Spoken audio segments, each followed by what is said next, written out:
Hi everybody, I am a 6th, 7th, and 8th grade science teacher. I teach a general science course, and I love bringing you tips and tricks for taking care of yourself as a teacher, how to balance work life and family life, and also some instructional tips along the way.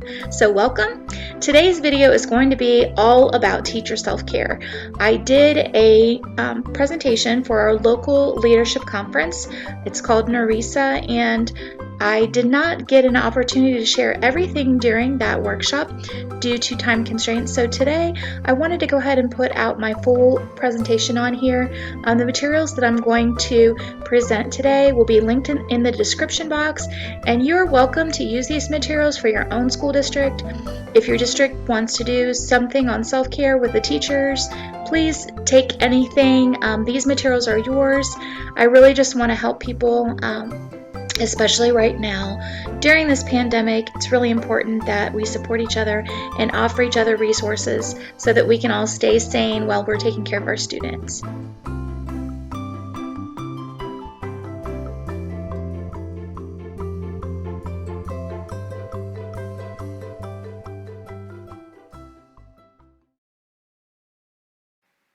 So one thing that I want to point out to you is that you're going to go through times in your life where you might think that, you're at an all-time low and you can't bounce back from it, but you will. You may even feel like that this year. You may feel like, you just don't ever want to teach again. You're ready to give up. There are a lot of people that have given up. This is a picture of me after I've lost my job. It took me a little while to get my footing and to figure out what I was doing after that, but this was my first day of school in year 23, and I actually was going back to school in like late September as a volunteer. Because at the time that I lost my job, when all of this happened, I actually was pursuing my EDS in administration, and I needed field experience hours. And it was very easy to get them when I was doing my job as a teacher and an instructional coach. But it was much more difficult to get them when I was no longer working full-time in a school system. So I just decided, hey, you know what? I'm still a teacher. I'm still a certified person. I still know what I'm doing, and I still am here for the right reasons for students. And so I called some people that I knew, and I offered to come in and volunteer and work with students, and it was the best thing that I could have done.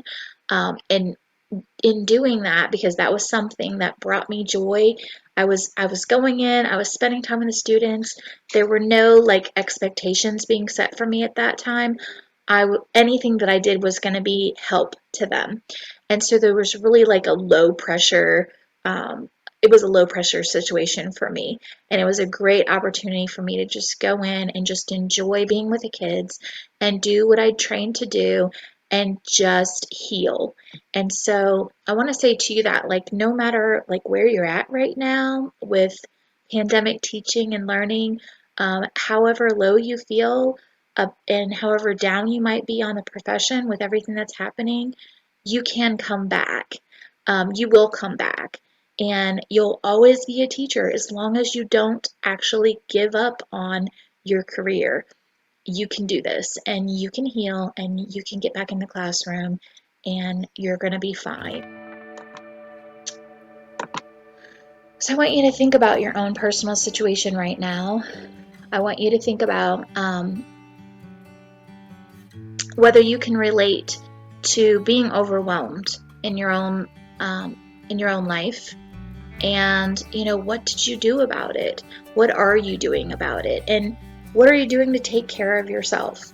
I'm not going to play this video right now, but I will. I'll put a card up in the corner, and you can click on it if you'd like to watch it.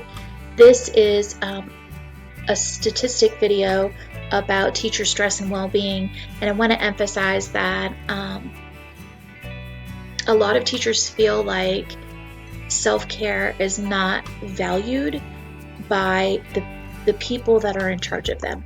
However, I think that with the pandemic, this is actually changing because it's become an issue that has been brought to the forefront. Because during this time, physical health has been on the minds of everyone, but along with that, mental health has been on the minds of everyone. Student mental health, but also educator mental health has been talked about more now than it has been in the past.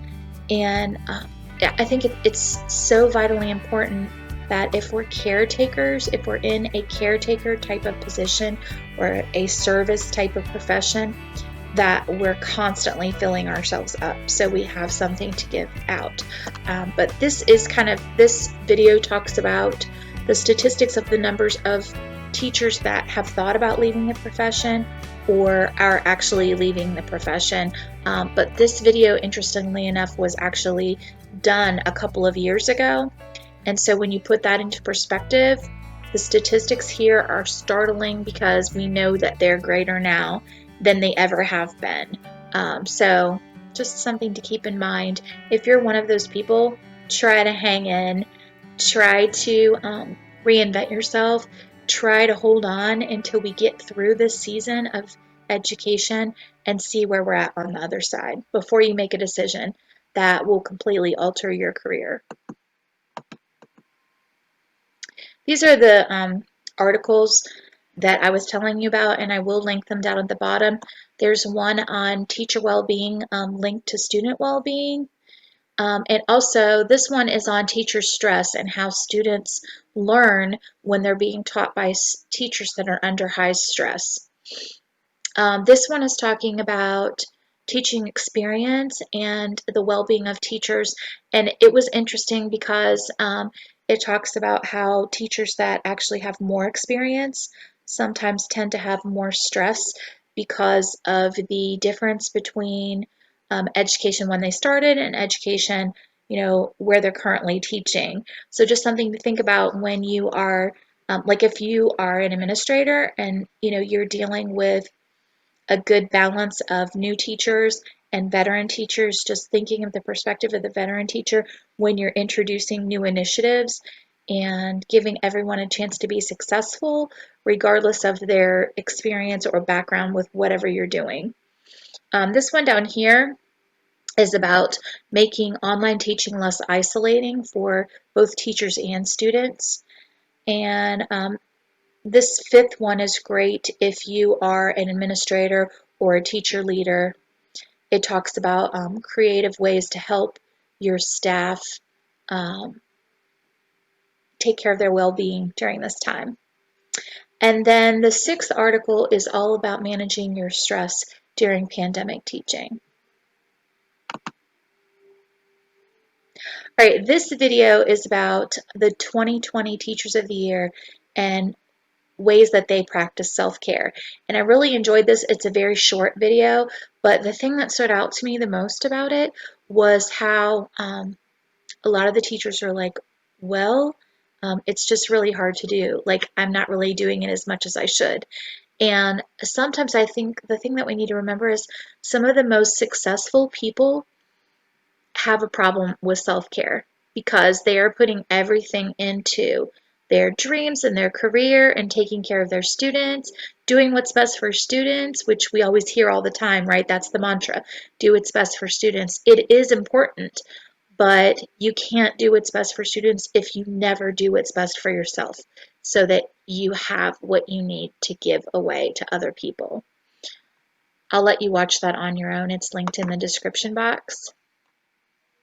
All right, so these are the things that you need to concentrate on to be a better manager of your own self-care.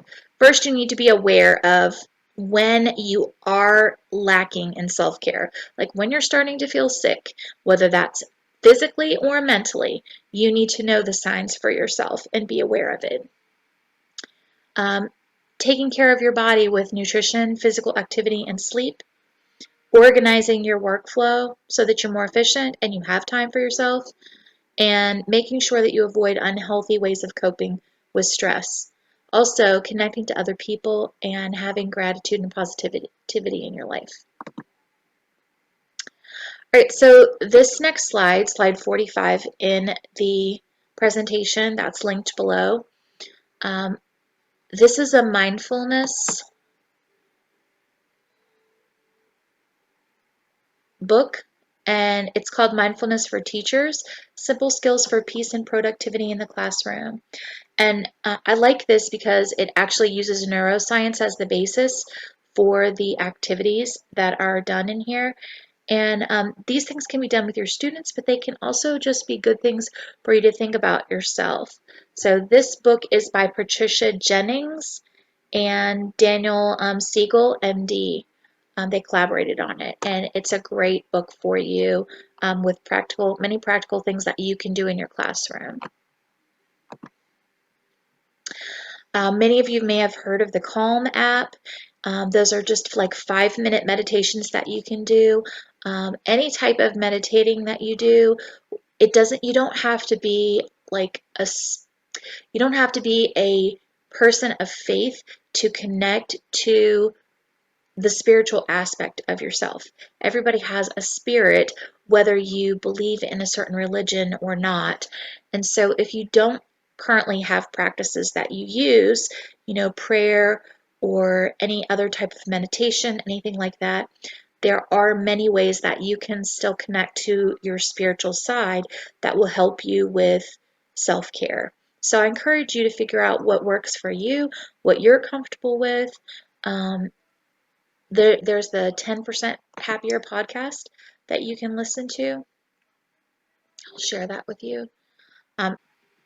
This is an ABC audio podcast. So this one is about what is happiness, but he has all different ones, and he posts regularly. And then this is by Michelle, used to be Ferre, but she's Emerson now. She just recently got married. She actually did a digital journal, and she offered it for free as one of her supplemental materials, and that is linked in my presentation as well. And one of the things that the articles were talking about that you can read on your own later is the importance of reflection to self-care. And this journal is a great way to reflect, because one of the things they were talking about is just acknowledging the things that are stressing you, and then coming up with solutions and just writing it all out. Because when you get it out, then you're not in your head so much. And one of the things we tend to do to ourselves when we're going through stressful times is we tend to ruminate on things that are stressful, but we're not really coming up with any kind of solutions. So I love this journal, daily journal by Michelle Emerson, and I do have that linked down there for you. You can mark the day and mark what your mood level is, 1 to 5, and then notes on your mood or notes on things that are going on. It gives you a space to think of 3 things that you're grateful for, which on some days you really need that little extra reminder, like, okay, all these things are going wrong in my life, but here are 3 things that are going right. And, intentionally thinking about that and typing something quickly every day about it. 3 things that you're happy about. And then this is a positive affirmation. So something that you can tell yourself that will help you know that you can make it and you can get through whatever you're going through. The power list is basically your top 3 things that you need to accomplish the next day, which is really good, because sometimes I think we stress because we're not getting our to-do list done. But if we're getting our priorities done, then we should feel accomplished each day. If you've read the Stephen Covey books, he talks a lot about prioritizing things ABC, or if you use an Eisenhower matrix in your organizing, it prioritizes what's important that must be done on a certain schedule, done right away or done a certain hour today. What's important that needs to be scheduled for later, that would be your B priority. And then what are some things that are coming up but they don't have to be done immediately, that's your C. Or it could also be other things that you just enjoy, that you want to fit in. So prioritizing things can make you feel not as stressed about how much you're getting done, because we always set more for ourselves to do than we can realistically accomplish.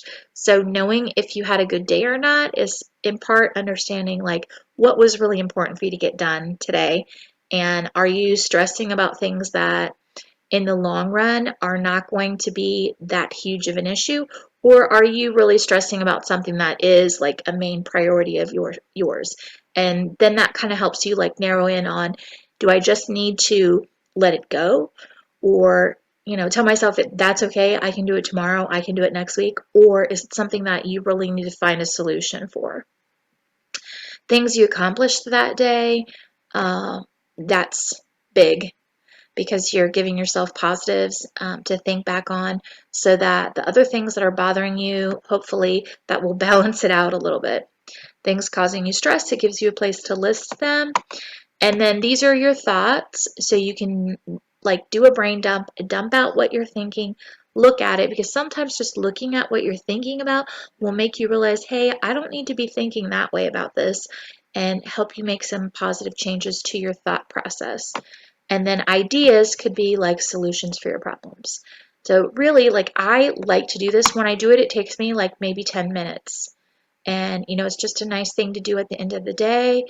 Um, some of you may have trouble with sleeping because you're laying in bed thinking about all these things. What a great way to get it all out on paper so that it's not ruminating in your mind.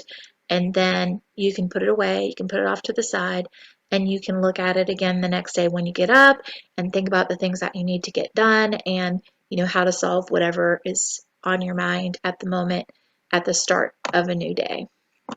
So that's Michelle Ferre, or Michelle Emerson now, her daily journal.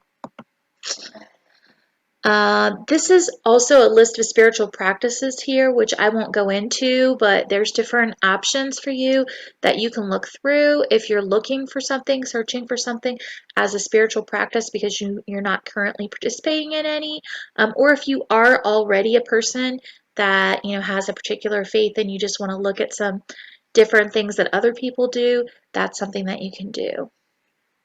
And then friendly feedback. If you have some people in your life that you trust a lot, a close friend, maybe a colleague, you can say to them, okay, how do you think that I'm doing right now with self-care? Or, do you notice when you notice my stress level going up, what do you notice me doing? How have I been to you lately? Just get some feedback, ask some honest questions, and be prepared for whatever honest answers you get so that you can be aware of when you need to do something about your self-care and maybe step it up a little bit. All right, this section is about eating, moving, and sleeping, basically the three biggies in taking care of yourself.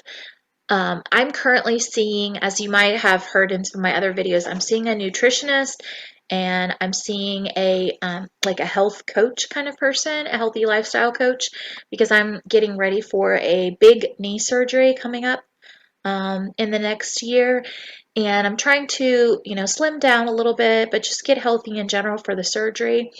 And the biggest thing that she stressed to me was that a plant predominant diet is going to make your body just overall healthier. Um, Eating, I know that, keto and Whole30 and, paleo, those are all really super popular ways of eating right now. But eating that much meat is not really sustainable for your body or for the amount of animals that we have on the planet. Over the next 20, 30, however many years, a plant predominant diet actually, in the long run, is better for your body because you have less chance of heart disease.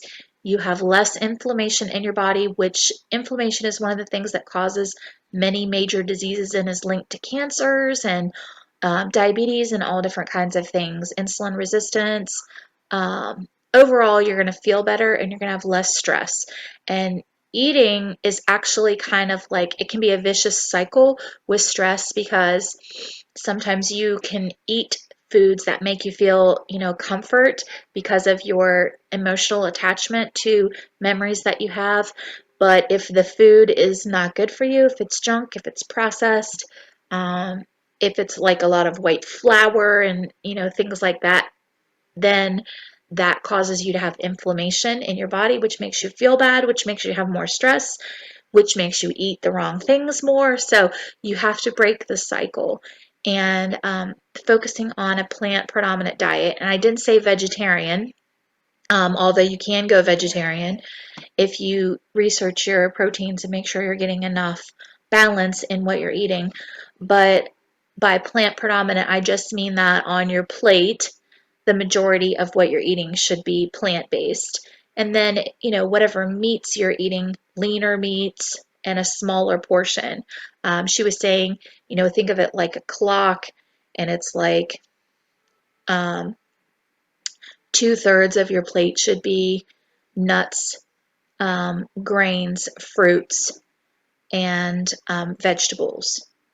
And then the other third could be, like your protein and maybe some other little things that you might want a taste of, but you don't want to eat in larger amounts, fats, things like that. Also, just moving more, and that can look different for different people. You don't have to spend all of your life in the gym in order to be healthy as far as physical activity. They recommend an hour a day, but you might not be able to do that realistically with pandemic teaching. Just make sure that you're taking time to get up and get away from your computer, maybe take a walk. You can take shorter walks throughout the day at different times. Get involved in a gym if that's your thing. Get involved in an exercise class if that's your thing. This Down Dog Bar app has some really good workouts on it. And also the Peloton has a lot of things online that you can actually do without their bike. So there's a lot of workouts that are available, and you can find things on like even YouTube too that have workouts that are available for you for free, that you can do from the comfort of your own home. Like you could just do it when you get home as part of your evening routine. Or you could, if you're a morning person, which that's not me at all, you could get up and do it in the morning, just 20 minutes before you get ready for the day. So figure out what works for you and just do it regularly. That's the important thing, is consistency. Also, sleep is huge. If you're not sleeping regular hours, if you're having problems with your sleep, those need to be addressed, because your body cannot process the stress that you're under if you're not getting good sleep. This is a little worksheet on sleep hygiene, which basically is some things that you need to think about in making sure that you're getting good sleep. So having a schedule, sleeping on a regular schedule. Don't force yourself to sleep. Here's what you do if you can't go to sleep. Don't drink caffeine, alcohol, or have nicotine, especially closer, to your bedtime. You don't want to do those things. They say avoid napping. I've always I like naps, but I don't take long naps. I'll take like 10 or 20-minute naps. I don't take super long ones. You definitely have to be careful with napping because it can interfere with your evening sleep. Also, making sure that you reserve your bed for sleep. Don't do a lot of work in it. I'm actually sitting in mine right now to be comfortable, but this isn't work. This is relaxing for me, so that's okay. But avoid doing a lot of work in bed, because then your brain doesn't shut off when you're in bed. Exercising and eating well will help you with your sleep, which we already talked about. And then making sure that you're comfortable. Make sure that it's quiet, comfortable, and dark in there. And there's some suggestions for that. All right, next. Organizing yourself. Okay, sometimes people will say to you, I don't know if this has ever happened to you or not, but people will say to you, oh, just take the weekend off and don't do any work at all, and then you'll feel better coming back on Monday. Sometimes that's a good idea, and sometimes that's really not what you need at all. Um, you kind of need to have a balance of things going on in your life. So if you have been working, then yes, take a weekend off, put your work away, don't do anything. But if you have been getting behind on things, what you might need is to spend a weekend doing a bunch of grading and get caught up so that the next week you can have like a more normal, like calm week for yourself. One thing that I did was I went in my room one weekend and I like pulled everything out of this really disgusting closet that I had and organized things so that I knew where things were because I was having trouble finding the things that I needed, which was making my job harder when I went to get the things out that I needed for my everyday like experiments and things. So I just took some time and I like really focused and got that done, and that made me feel a whole lot better. So have a balance, know what you need when you need it. But being organized can definitely be helpful to your stress level so that you're more efficient and you're not frustrated by things that you can't find or the amount of time that's taking you to do things. It can really help. This is my new like obsession. I love the Minimal Mom on YouTube. Um, she's great. She does everything, like nothing is monetized. Her channel is entirely just something that she and her husband love to do, is help other people get organized in their homes by decluttering and only keeping the things that you love in your life. And I'm not a minimalist, but I like using some of these ideas. And since we've moved into our new house, I've been really like going through my things and trying to decide like what do I really need to allow into my space so that I can be as least stressed as possible. So check out her channel. She's linked in my presentation, and I hope that you enjoy going through. She has actually different projects. I'll show you. Um, she has different projects for different parts of your house. So like if you go to her channel, hold on.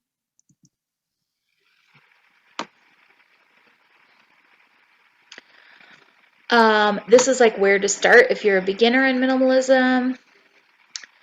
Ways to test out minimalism to see if you would like it. Here's how you can keep your house like neat in an easy way. She has planning and productivity hacks. So it's not just like organizing your space, but it's also organizing the way you do things. Like she has some really good videos on meal planning that change the way that you think about grocery shopping and meal planning so that you spend less time doing it, which, you know, feeding your family or even just feeding yourself and your significant other, that is a lot of work every day. So if you can make it more streamlined, you know, more power to you. Like that's a great thing. Also, some other routines that she offers advice for are laundry, which is a big one. I don't know about you, but laundry has always been a big one in our house for keeping everything like organized and, you know, not spending too much time on the housework. That was always an important one. She talks about, you know, what to donate, what to toss, decluttering. Where do you start when you're overwhelmed in a project? Which I had to watch that one a couple of times, especially with paper clutter. Like teachers are major paper clutter people, although I think that we're getting to be less and less that way with pandemic teaching because we're so much, you know, virtual now. She also talks a little bit about fitting your furniture to the size of your space and how to make sure that like what you own actually works for the space that you're trying to use it in. So this is just a lot of really good stuff in here. Um, it's all good. But this video that I linked here actually is called How Minimalism Leads to Happiness and the Science Behind It. And this video is brilliant. You should take some time to watch it. It's 12 minutes. It's worth every minute of the time that you spend watching it. She actually shows how Maslow's hierarchy of needs links to um, our happiness with our space and the things that we have in it. Because what she's saying is that um, keeping your home is actually like a lower level, like survival kind of thing. Like having your, because keeping your home has to do with keeping yourself fed, which is a survival instinct, keeping yourself clothed, which is a survival instinct, having enough money for, the things that you have to buy, which is also survival, keeping yourself, warm and dry and safe. So those are all the things that you do to take care of like your space have to do with Maslow's lower level and hierarchy of needs. So what she's basically saying in this video is that if you have too much stuff, then you're spending too much of your time maintaining your lower level needs. But if you start getting rid of some of your things and decluttering, then it frees up time for you to move up in the pyramid so that you can focus more on learning, focus more on achieving things in your career and self-actualization and the relationship piece. Because if there's less stuff in the way, then like think about it. If you spend your weekends cleaning your house because you have so much stuff and you have so much laundry to do, are you spending as much time with your family as you want to on the weekends? No. Are you going out with your girlfriends as much, hanging out with your buddies? Not necessarily. So having a more minimalist style of life actually benefits you by allowing you to reach higher levels of self-achievement in your life. So it can actually make you better with your career, better in your relationships, all of it. So I thought that was like, this is probably my favorite video that I have watched that she has done. So check that out when you get a chance. All right, these are some other places that you can go. Of course, I love Michelle Emerson, Pocket Full of Primary. She has a lot of great videos on organizing your work for the digital world. She recently did a whole bunch of them. Hold on. She's got tips for Google Classroom on here, Padlet tutorial, this is just pandemic teaching, how she's doing. Um, her digital favorites, virtual lessons, Nearpod. So, she's got all these different things in here. This is her virtual teaching setup. So how she, sets herself up when she's doing remote lessons. She's got a digital planner. I personally do not use a digital planner. I like to have it in my hands and hold it. And I like the stickers and I like the different colors. Like that's just me. But if I were going to a digital planner, hers is great. So if you're interested in that, that's in there. But she has lots of great ideas for how-tos in the digital world. So check her out. Then there's Do It on a Dime. This is another YouTuber that I follow that she shows you how to take things from the Dollar Tree and use them in your classroom and in your house for hacks. So she's actually really fun to just watch her videos, like, just if you need a quick something to take your mind off of whatever and you're just taking a break really quickly, that's a good kind of fun, light thing to watch. All right, Brittany Sinich, she is a YouTuber that I follow that, she went through the Parkland, Florida school shootings, and she was a young teacher when this happened to her, and she founded the Unbreakable organization, which is based on how you come back from a tragedy or how you come back from a situation that's been hard in your life. So she's a great person to like follow and just get ideas for taking care of you. And she talks a lot about having routines in her videos, having routines that bring you joy. So thinking about your own, like, what are you doing every day when you get up in the morning that gives you joy to get started? What are you doing in the evening when you come home that gives you joy? Like, how are you contributing to joy in your life as part of your organization of your day? So thinking about your schedule a little bit, thinking about your routines, and just maybe tweaking some of those things to make yourself feel happier is worth your time. Another great person that I like to follow is Josie Bensko from Maniacs in the Middle. She actually just has a lot of great lessons, of course, since I'm a science teacher. So I love to follow her because she has awesome science lessons.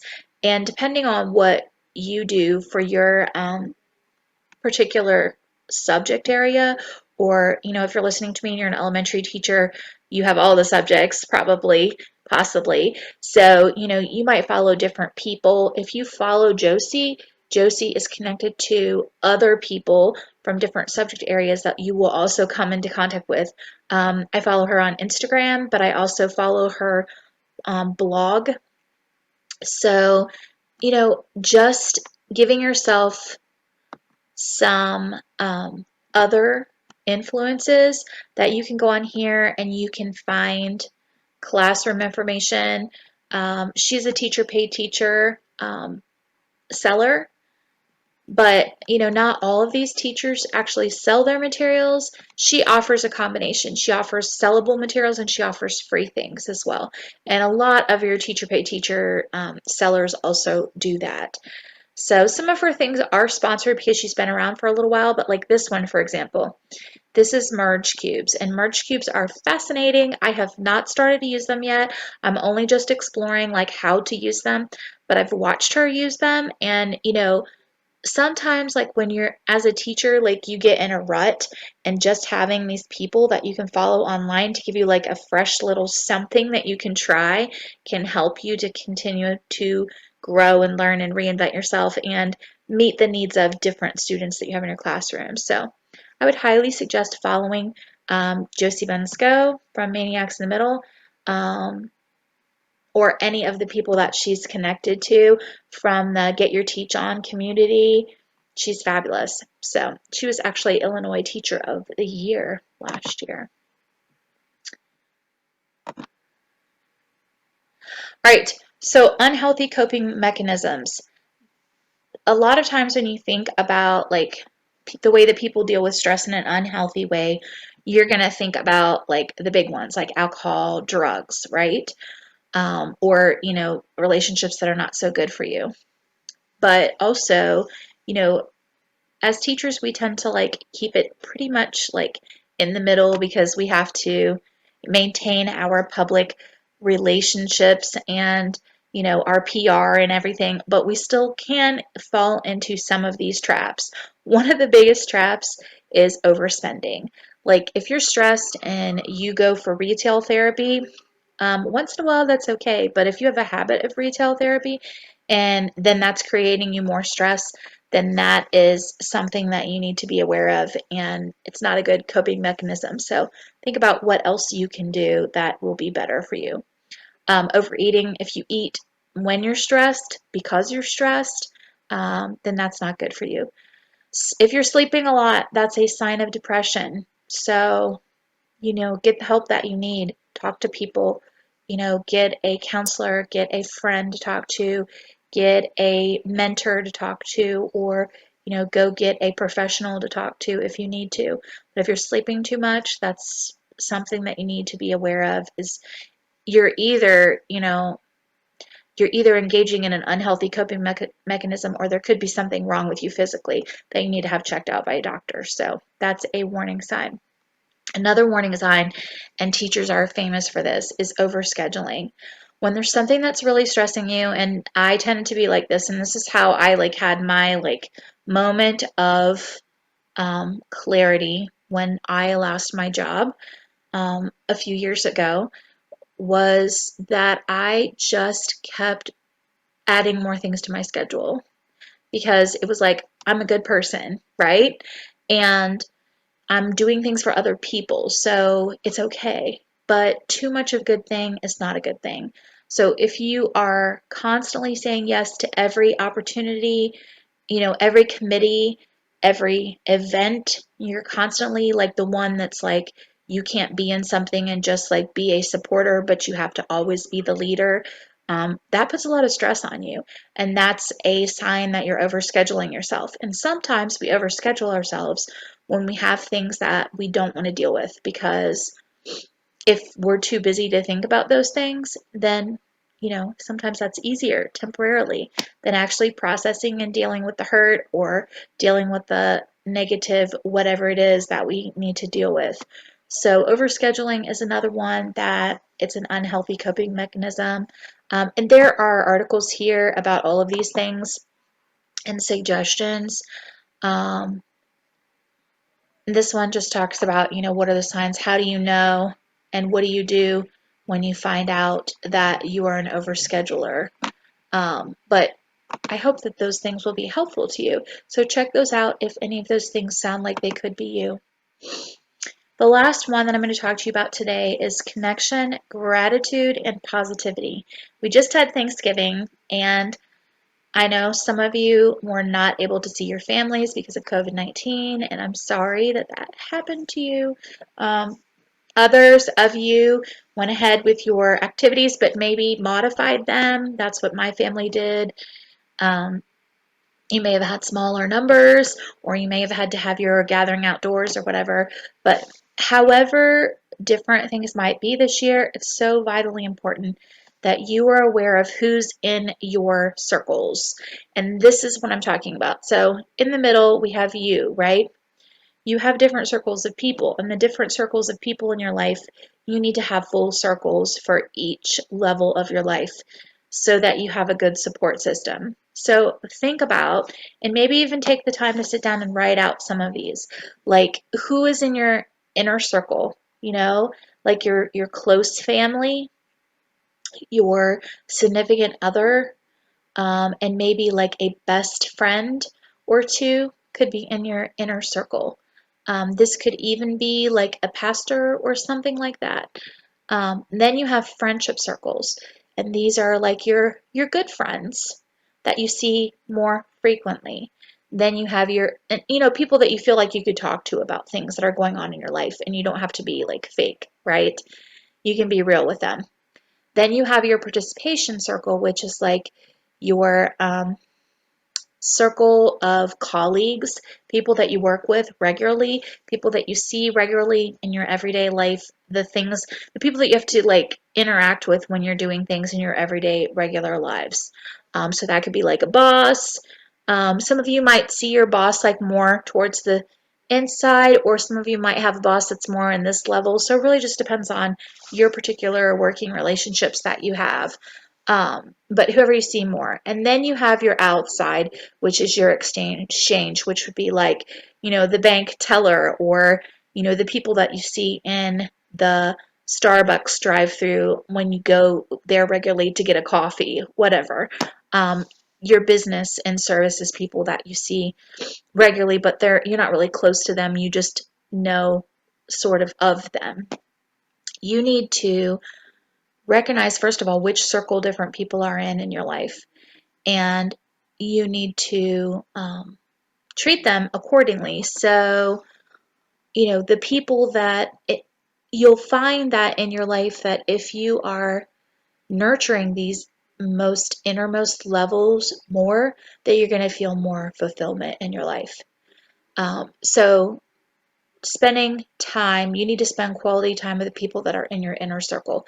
And you also need to make regular time for the people that are in your friendship circle.